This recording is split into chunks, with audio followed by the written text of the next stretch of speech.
улакчылар жана улак сүйүүчүлөрү, сиздерди 3-4 февраль күндөрү Алай районуна караштуу Корул айыл өкмөтүнүн Кең жылга айылынын 1986 жылкы жигиттери өткөрүп жаткан улак чабуу турнирине чакырабыз.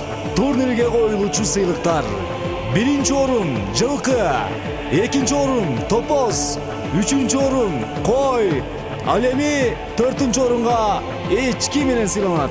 Ошону менен гана чектелбестен мыкты ат, мыкты оюнчу номинацияларына ат жабдыктарын белек кылабыз. Баш байгеге кубок жана ошондой эле медаль, грамота, дипломдор бар.